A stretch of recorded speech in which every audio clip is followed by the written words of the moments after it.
گریں گے تاج قدموں میں نبی کا بن کے تو دیکھو۔ الحمدللہ نحمده ونستعینه ونستغفره ونؤمن به ونتوکل علیہ ونعوذ باللہ من شرور انفسنا ومن سیئات اعمالنا من يهده الله فلا مضل له ومن يضلله فلا هادي له ونشهد أن لا إله إلا الله وحده لا شريك له ونشهد أن سيدنا ومولانا محمدا عبده ورسوله أما بعد فأعوذ بالله من الشيطان الرجيم بسم الله الرحمن الرحيم اقرأ باسم ربك الذي خلق خلق الإنسان من علق اقرأ وربك الأكرم الذي علم بالقلم صدق الله العظيم وصدق رسوله النبي الكريم ونحن على ذلك لمن الشاهدين والشاكرين والحمد لله رب العالمين رب اشرح لي صدري ويسر لي أمري واحلل عقدة من لساني يفقهوا قولي درود شریف پڑھ لیجیے اللهم صل علی محمد۔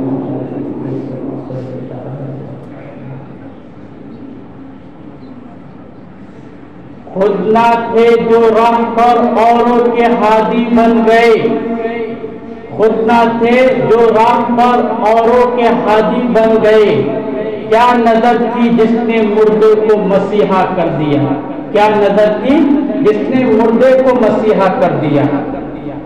محترم حضرات اور معزز سامعین اعظام، پچھلے کئی جمعے سے سیرت النبی جناب محمد رسول اللہ صلی اللہ علیہ وسلم کی زندگی کے متعلق گفتگو ہو رہی ہے۔ گزشتہ جمعہ نبی علیہ السلام کی نبوت کے تعلق سے بات چل رہی تھی کہ اللہ تبارک و تعالی نے آپ علیہ السلام کو اب محمد سے محمد رسول اللہ بنانے والے ہیں۔ آپ کی عمر 40 سال 6 ماہ ہو چکی ہے، آپ کی عمر 41واں سال شروع ہو چکا ہے۔ 17 رمضان المبارک کا دن ہے، 10 اگست سن 610 عیسوی۔ آپ علیہ السلام غار حرا کے اندر اللہ کی عبادت کر رہے ہیں، اللہ کو یاد کر رہے ہیں، غور و خوض کر رہے ہیں، غور و فکر کر رہے ہیں کہ اس دنیا کو بنانے والا کون ہے، اس دنیا کو چلانے والا کون ہے، یہ آسمان جو بغیر ستون کے ہمارے اوپر مسلط ہے کس نے بنایا ہے، یہ اتنی وسیع زمین کس نے بنایا ہے۔ اللہ رب العزت کی تخلیق پر آپ علیہ السلام غور و فکر کرتے ہیں۔ ادھر حضرت جبرائیل علیہ السلام اللہ کا پیغام لے کر آ جاتے ہیں۔ حضرت جبرائیل علیہ السلام حضرت عیسیٰ علیہ السلام سے لے کر آپ علیہ السلام تک کبھی بھی اس درمیان میں تقریباً 600 سال کا فاصلہ ہے، کئی صدیاں گزر گئی۔ حضرت جبرائیل علیہ السلام زمین پر نہیں آئے ہیں، آخری نبی جناب محمد رسول اللہ صلی اللہ علیہ وسلم کے پاس آتے ہیں اور آ کر کہتے ہیں اقرا پڑھیے، تو آپ علیہ السلام نے کہا مانا بیماری اے آنے والے میں پڑھا ہوا نہیں ہوں یا میں پڑھ نہیں سکتا۔ حضرت جبرائیل علیہ السلام نے کالی کملی والے علیہ السلام کو اپنے قریب کیا، اس کو سینے سے لگایا، دبوچ لیا اور کہا کہ محمد پڑھیے۔ تو میرے آقا علیہ السلام نے وہی جواب دیا، مانا بخاری، اے آنے والے، میں پڑھا ہوا نہیں ہوں، میں امی ہوں، میں پڑھ نہیں سکتا۔ تو حضرت جبرائیل نے کہا، اے محمد پڑھیے اپنے پروردگار کے نام سے۔ تو چنانچہ آپ علیہ السلام نے پڑھنا شروع کر دیا، اور یہ قرآن کریم کی پہلی آیت نازل ہوئی، اقرأ بسم ربک الذی خلق، خلق الانسان من علق۔ یہ قرآن کریم کی آیتیں، چند آیتیں جناب محمد رسول اللہ صلی اللہ علیہ وسلم پر نازل ہوئی۔ اندازہ لگائیے پہلی جو آیتیں نازل ہو رہی ہیں اس میں بھی اللہ تبارک و تعالی یہ پیغام دے رہے ہیں کہ اسلام میں کی اہمیت ہے، اسلام میں تعلیم کے اہم مقام ہے۔ اسی لیے قرآن کریم کی جو 600 سال کے بعد وہی آتی ہے، اللہ رب العزت کا جو سب سے پہلا مرحلہ پیغام ہوتا ہے، اقرأ بسم ربک الذی خلق۔ اے اللہ کے نبی علیہ السلام کو کہا جا رہا ہے پڑھیے اپنے پروردگار کے نام سے۔ اللہ رب العزت چاہتے تو یہاں توحید کا بھی بیان ہو سکتا تھا اور دیگر برائیوں کے بارے میں بھی بیان کی جا سکتی تھی، لیکن ان تمام برائیوں کا اگر خاتمہ ہو سکتا ہے، اور اگر یہ تمام برائیاں ختم ہو سکتی ہے تو وہ علم کی نور سے، علم کی دولت سے یہ تمام کی تمام برائیاں ختم ہوگی۔ اسی لیے قرآن کریم کی پہلی آیتیں یہ ہمیں درس دیتی ہے کہ ہم اسلام کی تعلیم حاصل کریں، تعلیم کی اہمیت کو سمجھا دیا، تعلیم کی مقام کو بتا دیا کہ اسلام میں تعلیم کی کیا اہمیت ہے، تعلیم کا کیا مقام ہے۔ اقرأ بسم ربک الذی خلق، پڑھیے اپنے پروردگار کے نام سے۔ جب یہ قرآن کریم کی پہلی آیتیں نازل ہو جاتی ہے، آپ علیہ السلام گھبرا گئے، ڈر گئے، کب کبھی تاری ہے، چونکہ یہ وحی کا بوجھ بہت ہوتا ہے۔ حضرت عائشہ بیان کرتی ہے کہ جب جناب محمد رسول اللہ صلی اللہ علیہ وسلم پر وحی نازل ہوتا تو آپ اس کی بوجھ کی وجہ سے پسینے سے شرابور ہو جایا کرتے تھے۔ اگر آپ اونٹ پر سوار ہیں اور وحی نازل ہونا شروع ہو جاتا تھا تو یہ عالم ہوتا کہ اونٹ آپ کی بوجھ کو برداشت نہیں کر سکتا، وہ اونٹ بیٹھ جایا کرتا تھا۔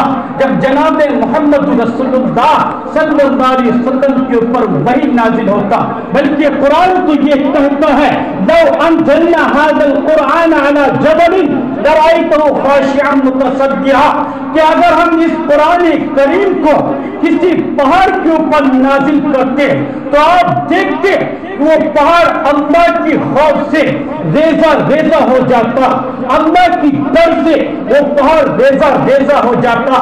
لیکن مسلمانوں وہ تو جناب محمد رسول اللہ صلی اللہ علیہ وسلم کا دل تھا جس نے قرآن کریم کی وزن کو، اس کی وزن کو آپ علیہ السلام کے دل نے برداشت کیا۔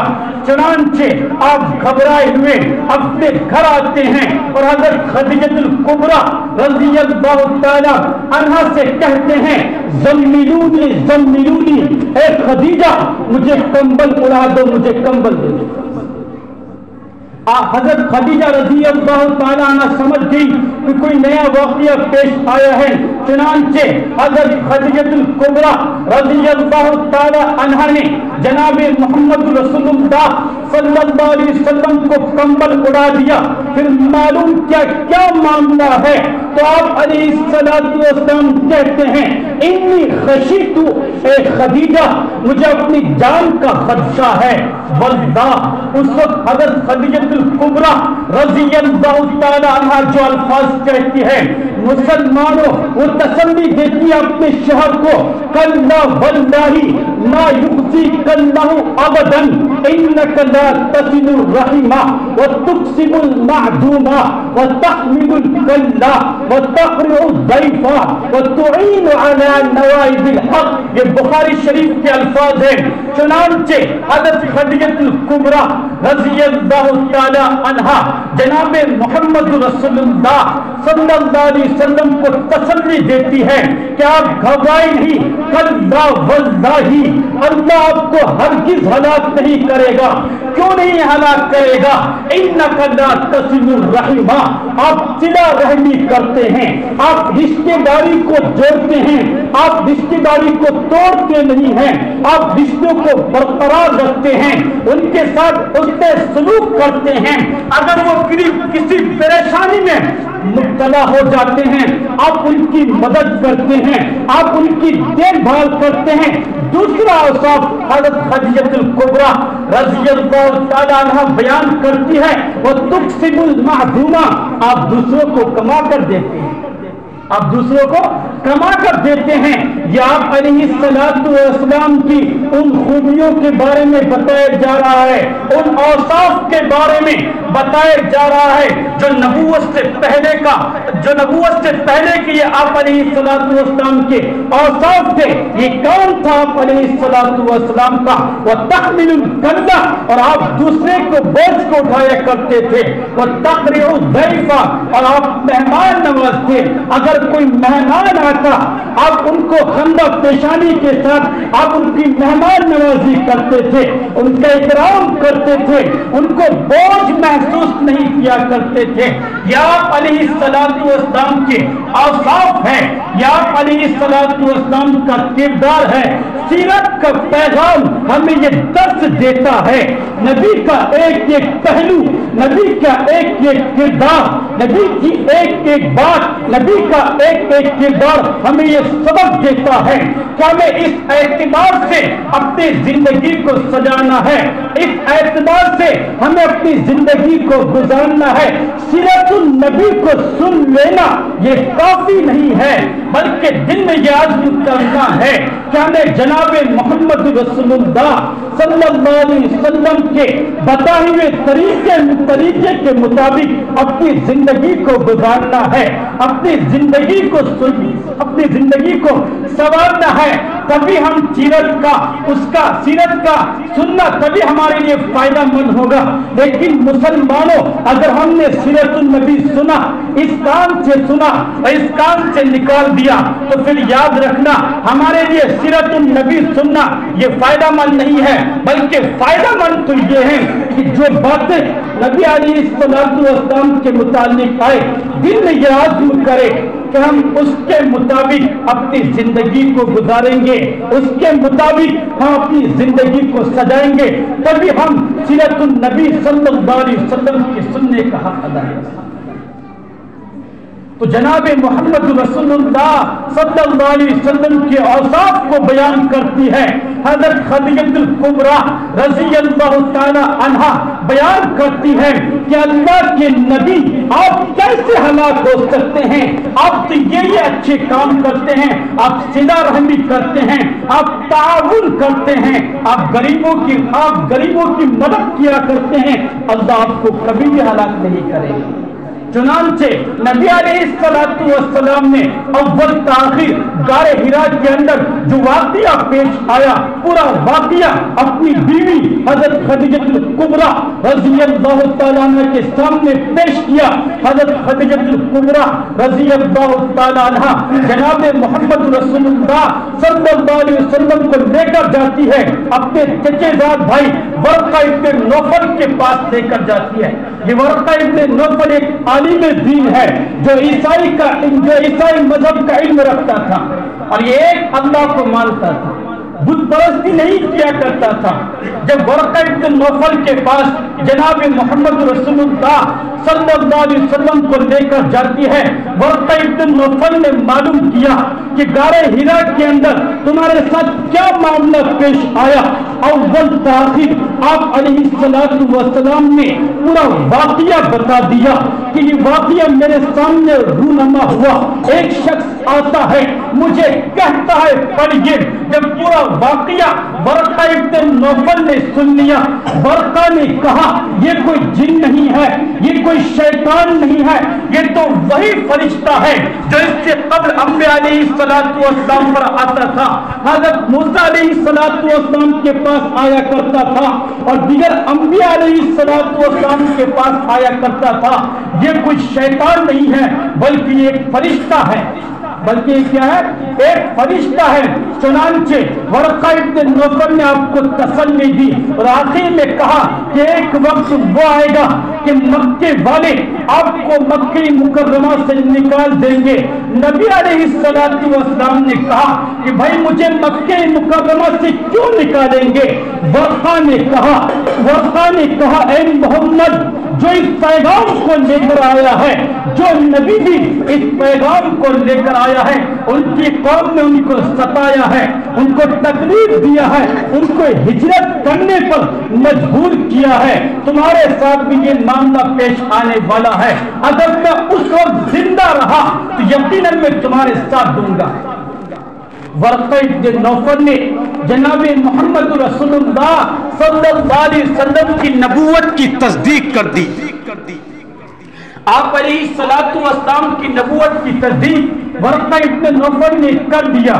اس کے بعد امت میں حضرت خدیجہ الکبریٰ رضی اللہ تعالی عنہا یہ سب سے پہلی خاتون ہیں جو سب سے پہلے ایمان لانے والی ہے، جس نے سب سے پہلے اسلام کو قبول کیا ہے، نبی کو نبی مانا، اسلام کو اسلام مانا۔ سب سے پہلے ایمان لانے والی اگر کوئی خاتون ہے عورتوں میں تو وہ حضرت خدیجہ الکبریٰ رضی اللہ تعالی عنہا ہے۔ حضرت خدیجہ الکبریٰ رضی اللہ تعالیٰ عنہ جانتی تھی کہ یہ اتنے اچھے اخلاق والے ہیں، صلہ رحمی بھی کرتے ہیں، دوسروں کی مدد بھی کرتے ہیں، ان کے اندر کوئی برائی پائی نہیں جاتی۔ چنانچہ حضرت خدیجہ الکبریٰ جناب محمد رسول اللہ صلی اللہ علیہ وسلم کے اوپر ایمان لاتی ہے۔ اس کے بعد مردوں میں سب سے پہلے ایمان لانے والے حضرت ابوبکر صدیق رضی اللہ تعالیٰ عنہ ہیں، اور بچوں میں اور غلاموں میں سب سے پہلے ایمان لانے والے حضرت زید بن حارثہ رضی اللہ تعالیٰ عنہ، اور بچوں میں سب سے پہلے ایمان لانے والے حضرت علی رضی اللہ تعالیٰ عنہ۔ مکہ مکرمہ کی صورتحال تو یہ ہے کہ جس کو یہ معلوم ہو جاتا تھا کہ یہ لوگ ایمان لائے ہیں، مسلمانوں اگر معلوم ہو جاتا تھا کفار مشرکین کو کہ یہ شخص اسلام کے آغوش میں آ چکا ہے، ان کو تکلیف دی جاتی تھی، ان کو ستایا جاتا تھا، ہر طریقے سے ان کو پریشان کیا جاتا تھا۔ آج تو ہمیں ایمان بڑی آسانی کے ساتھ حاصل ہو چکا ہے۔ مسلمانوں ذرا غور تو کرو، 1400 سال پہلے ذرا غور کرو ماضی کی وہ صورتحال کہ صحابہ اکرام کے اوپر اور نبی علیہ السلام کے اوپر کفار مشرکین نے کتنا ظلم ڈھایا ہوگا، جس کی بنا پر آپ علیہ السلام نے مکہ مکرمہ کو چھوڑ دیا، صحابہ اکرام نے اپنے وطن کو چھوڑ دیا۔